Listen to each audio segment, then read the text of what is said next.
RJ, he was in his zone, and the guys are saying they see it every day in practice. We've obviously seen a lot of that, but there are times when guys like him go to even another level, and he went to that level.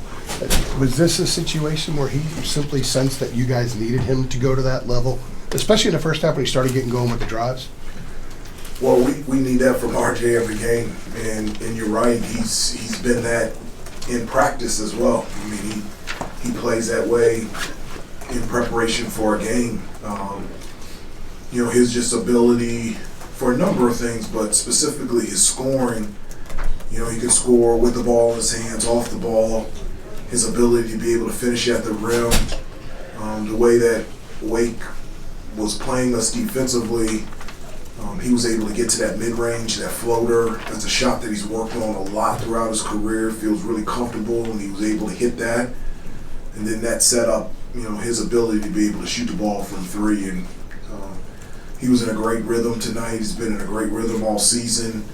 It was the first time as a player and as a coach that I can remember the Smith Center crowd chanting a player's name. And I'm just really proud of him. I think, he's had a terrific career, but I feel like this year he's finally getting noticed. And I'm just really happy for him. Hubert, RJ was saying that when he's in his zone and locked in like that, it's like a physical thing that he can feel out there on the court. Is that something that you remember from when you were playing? Is it something that is just intangible like that? Well, I mean, he's just I think it's more than just being able to score. I think there's a feeling of comfortable and confidence, him being a senior, him being here, the guys that he's playing with. That's growth. I do remember feeling more comfortable and confident every year that I was here, and the most comfortable and confident I felt was my senior year. And for RJ, he's feeling that way. Not just shooting, but defense. He didn't have a turnover. His leadership.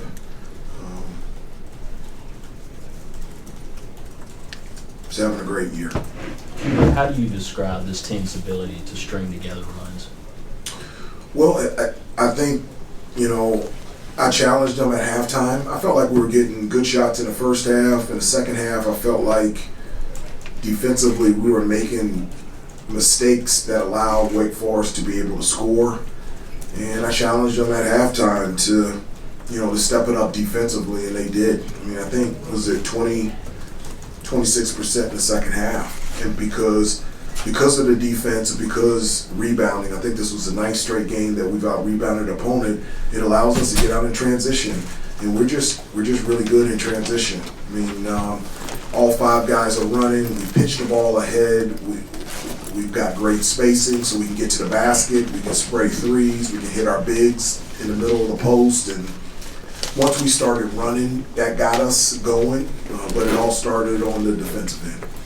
Seth's defense on Salas in the first half, it felt like he kind of stopped him from scoring pretty much. I mean, how good was he in your opinion? Well, I mean, Seth is our best and most gifted on-ball one-on-one defender. He just is. His athleticism, his strength, he can pick up full court, make it hard for you to get across half court. And he can play on the ball. He can get through screens off the ball. We ask him to do a lot. And he can score, and he can distribute, but his defense is something that is needed every game. And against those guards, not just Hunter, but the other guards, Seth was on everybody.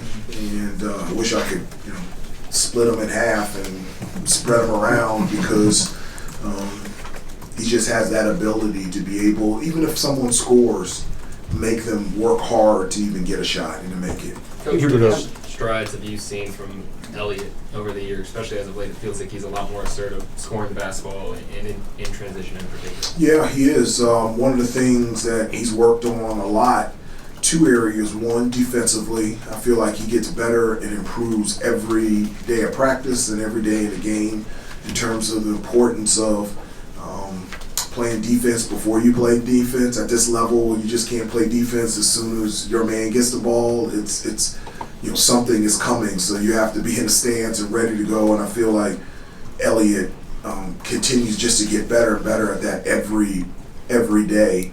And then on the offensive end, he's learning how to pick his spots in terms of, on ball screens. A lot of times these teams are trying to go under because of his ability to be able to get to the rim and score and be able to distribute.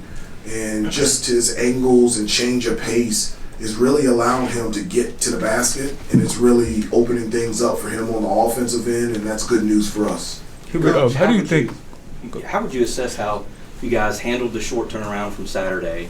It's a one-day prep, and the way you went through that, and also were able to turn things around tonight. When you're trailing at the half, are these sort of the signs of a team that's got a lot of good things going for it?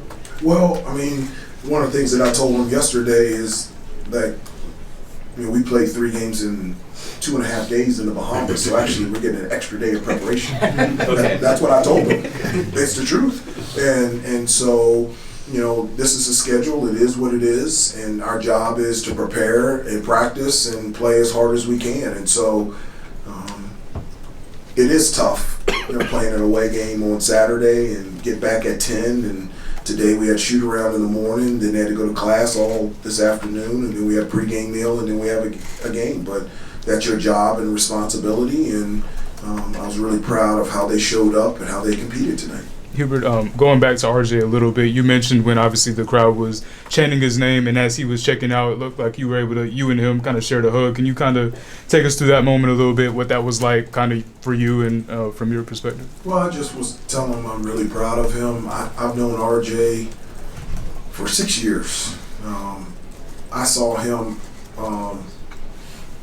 when he was in high school. The first time that I saw him in AAU, and I went to Coach Williams, and I was like, this guy might be pretty good. I think we need to take a look at him. So I've known RJ for 6 years, and there's a relationship there for a long time. It's nothing about basketball, and I know him and his family, and that's what makes everybody but coaching fun. When you have those relationships for a long time, you see the growth, not only on the court but off the court, and it just brings a lot of joy to a coach to have a front row seat to be able to see that. It is nothing better to watch the players. You see all the hard work and the effort and the preparation, and to see it come out in a game. It's the feeling of seeing your kids do something and do something well and have a smile on their face, and it's just a really nice moment. Take a couple more, please. Stay on During this RJ. 9-game winning streak, you guys won all these games by double digits, and I know you mentioned after the Boston College game that you out-rebounded your opponents in all of these games, and you did that tonight as well. Is that the main ingredient of success during this streak that you guys have going right now, or is it something else? No, I do. I think it's 3 things. One, a huge part is rebounding. Another part is our commitment to the defensive end. As I said before, they shot 26% in the second half, and that was something that was required and needed for us to play against a really good Wake Forest team. And then also taking care of the basketball. Just feel like, if you check those 3 boxes, doesn't matter whoever we play, that puts us in a position to be successful. So those are 3 things that we're looking at every game: defend, rebound, take care of the basketball. Hang on, somebody was asking a question before that, and then Pat. Who was? Go ahead. Yeah, I was going to ask you about Harrison Ingram and his impact on rebounding, another double-digit rebounding game. We know you love rebounds. Yeah. Can you talk to us about just his impact on that department? Yeah, I mean, so many times I say it's not an Armando Bacot rebounding game, it's a UNC rebounding game, to try to get everybody else to rebound and not just sit back and go, Armando's going to get it. And Harrison, I mean, he's just been terrific in terms of boxing out, rebounding, limiting teams to 1 shot every possession. He didn't have any offensive rebounds. I think he could be a great offensive rebounder as well. And so, but just he checks so many boxes for us. It's not just rebounding. scoring, posting up, passing, his personality. You know, he's just one of those guys that makes you laugh, and he's not trying to be funny. He just walks in the locker room and just start smiling. And him being in this program and on this team has been such a blessing for all of us. Last two quick ones, Pat, then Andrew. Hubert, the game at Wake Forest around this time last year was maybe an example of when the team didn't respond. And playing Wake tonight and just seeing the way that this team has really at every corner, did that make you appreciate it, that joy even more? Well, I think this team is, I tell them that you have control over two things, how you react and how you respond. And I feel like all year, in some form or fashion, I feel like our guys have reacted and responded. You know, and as I tell them before, there's going to be sunny days and there are going to be rainy and windy days. And so when those days come, like, what is going to be our reaction and what is going to be our response? And I feel like we've responded the entire season.